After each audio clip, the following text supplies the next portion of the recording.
El Cascanueces es un ballet estrenado en 1892 en el Teatro Mariinsky de San Petersburgo, Rusia, por encargo del entonces director Iván Cebulski.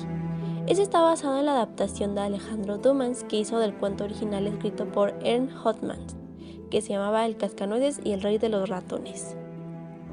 La música creada especialmente para el ballet fue hecha por Tchaikovsky y la coreografía la creó Lev Ivanov.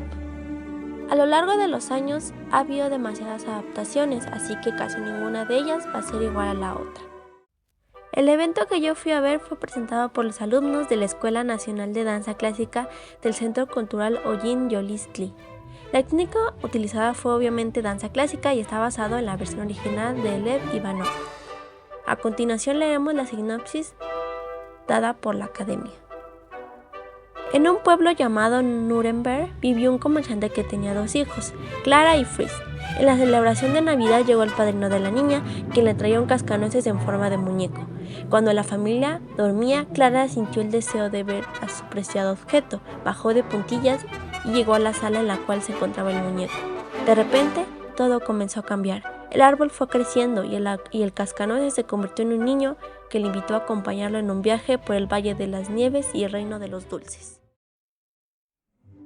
El cuento original escrito por Hauptmann difiere mucho de la adaptación que hoy se maneja en la historia del ballet.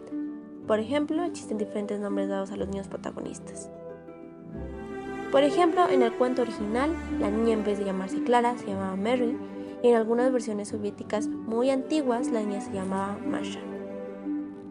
También lo podemos ver en diferentes escenas donde se puede cambiar el ritmo de la historia, así como la visualización que se tiene de los personajes. Pero eso ya va más de la mano en cómo lo quiere hacer el director a cargo de este proyecto, ya que se pueden tomar algunas libertades creativas. Pero en general se sigue la adaptación hecha por Iván Cebulski con algunas modificaciones, pero sin afectar la historia demasiado. A continuación analizaremos un poco la historia que se cuenta en el ballet para entender un poco más de lo que estamos hablando. Como ya habíamos mencionado antes, la historia sucede en Nochebuena, donde ocurre una especie de reunión en donde bailan y comparten. Eso es hasta que llega el padrino de la niña Clara.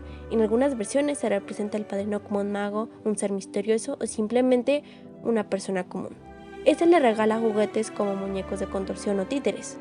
Ya esta escena depende mucho de cuántos solos quieran poner, porque en algunas representaciones ponen muñecos de trapo, a veces arlequín u otro tipo de muñecos.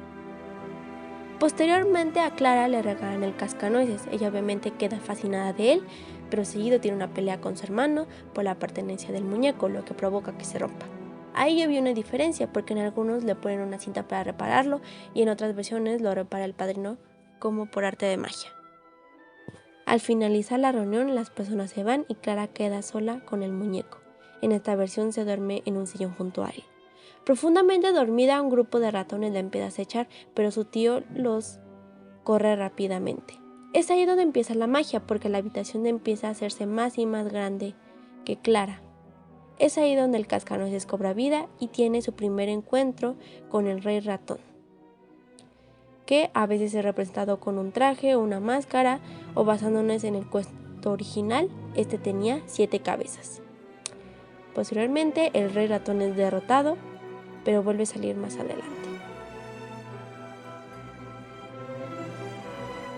Seguidamente aparece una danza de los copos de nieve y para terminar el primer acto existe una especie de danza de los angelitos que solamente se utiliza para cerrar la escena.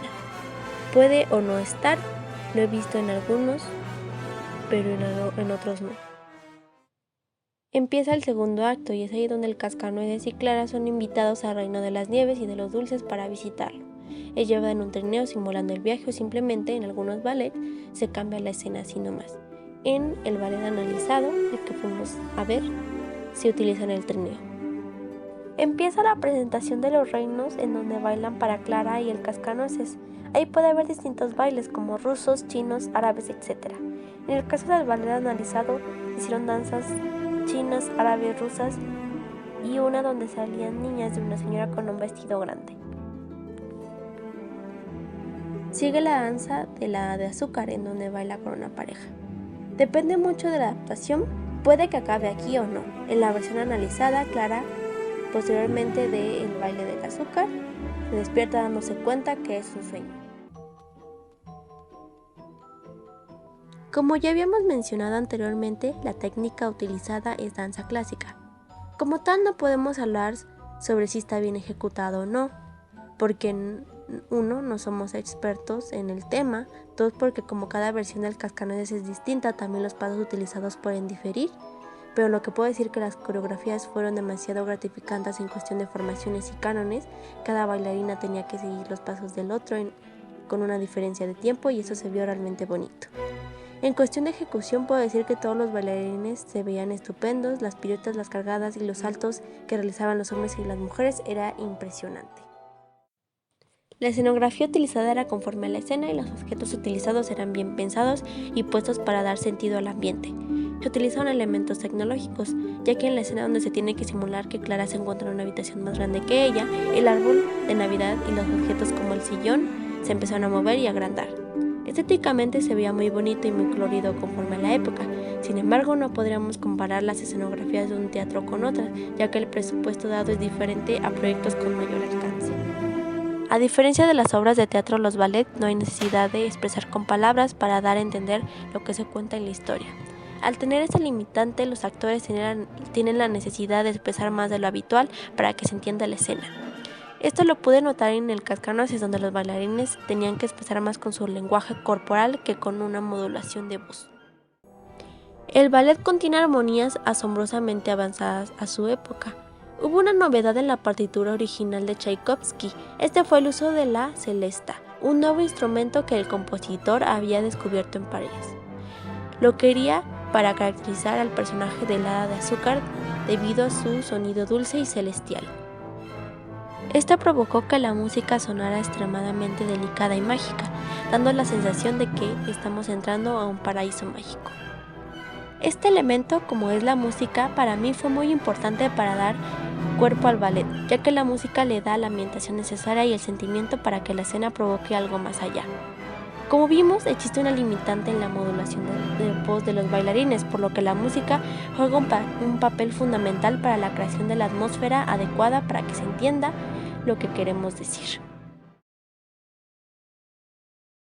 Como mencionamos anteriormente, fuimos a ver al Cascanueces en el Centro Cultural Olin-Yolistli. La función duró 2 horas, pero puedo decir que se me pasaron muy rápido. La experiencia fue muy gratificante y buena. A pesar que me tocaron asientos muy atrás del escenario, esto no impidió que la pudiera disfrutar. Aunque sí hubiera preferido estar un poco más cerca, ya que se me dificultaba la vista por la gente que se paraba constantemente. Los bailarines fueron muy carismáticos y energéticos, y en general, la función estuvo llena de emoción y asombro.